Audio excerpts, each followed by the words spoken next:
একটি পাপ আমরা কখনোই করব না।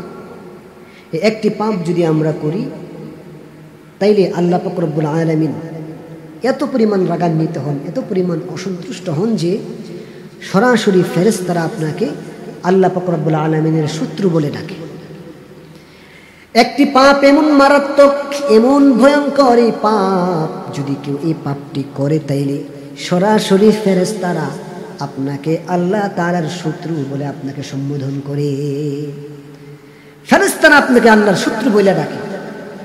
আর আল্লাহর শত্রু যে হবে, আদুওয়াল্লাহ যে হবে, তার কপাল যে কত খারাপ এটা বলে বুঝাবার মতো না। এজন্য ভাইয়েরা আমার, একটি ভয়াবহ পাপ আমরা কখনোই করব না, একটি ভয়াবহ ভুল আমরা কখনোই করব না। এই ভয়াবহ ভুলটি যদি আমরা করি তাইলে সরাসরি ফেরেশতারা আমাকে আপনাকে আল্লাহর শত্রু বলে সম্বোধন করবি। যে পাপটি আমরা অধিকাংশ মানুষই করি, জেনেও করি, না জেনেও করি, বুঝেও করি, না বুঝেও করি, গাজী সাহেবও করে, হাজী সাহেব, এই তিনটি এই ভুল আমরা কখনোই করব না। এই ভুল যদি আমরা করি আমাদের জীবনে অশান্তি নেমে আসবে। ফেরেশতারা আপনাকে আল্লাহর শত্রু বলে সম্বোধন করবে। এটা কত বড় মানে কপাল খারাপের বিষয়, কত বড় দুর্ভাগ্যের বিষয় যে ফেরেশতারা আমাদেরকে আল্লাহর শত্রু ডাকবে। কাজেই ভাইয়েরা আমার, এই ভুলটা আমরা কখনোই করব না। সেটা হচ্ছে আমরা মসজিদে গিয়ে দুনিয়াবি কথা বলবো না।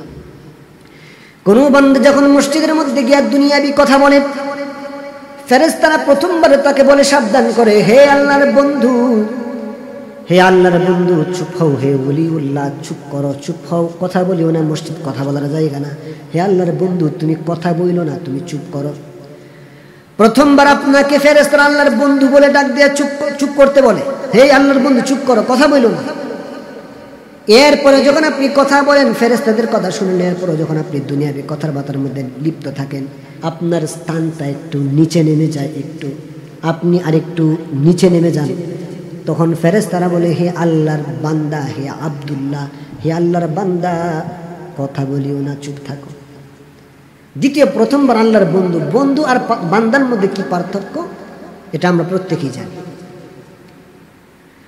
প্রথমবার ছিলাম বন্ধু, এরপরের বার আসছি বান্দা, ডিমোশন হয়েছে। প্রথমবার বলছে আল্লাহর বন্ধু, কথা বইল না, চুপ হও। যখন কথা বলাটা বন্ধ করলাম না, তখন ফেরেশতারা আপনার ডিমোশন করে দিছে, বলছে হে আল্লাহর বান্দা, কথা বইল না, চুপ থাকো। এরপরেও যখন আপনি তৃতীয়বার কথা বলেন, তখন ফেরেশতারা রাগান্বিত স্বরে ধমক দিয়ে বলেন, হে আল্লাহর শত্রু, কথা বলিস না, চুপ থাক এবং মসজিদ থেকে বের হ। হে আল্লাহর দুশমন, কথা বলবি না। এই মসজিদ তোর বাবার ঘর না, এই মসজিদ তোর দাদার ঘর না, এই মসজিদ তোর পৈতৃক সম্পত্তি না যে মসজিদের ভিতর ঢুকে কথা বলবি।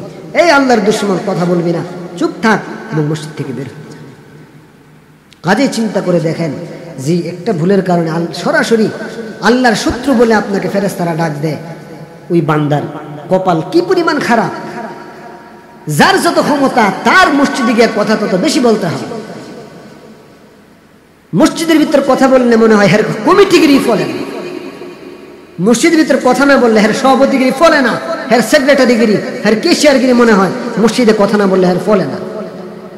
হ্যাঁ, মসজিদে কথা বললে নিজেরা খুব অহংকারী মনে করে যে আমি মসজিদের ভিতরে কথা বলতে পারতাম না, আমি মসজিদে সেক্রেটারি। তোর মতো সেক্রেটারি পিটানো দরকার।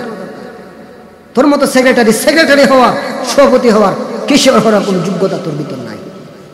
মসজিদ কমিটি যারা মসজিদের ভিতর কথা বলবে, এদেরকে মসজিদ কমিটি থেকে বিতাড়িত করবে।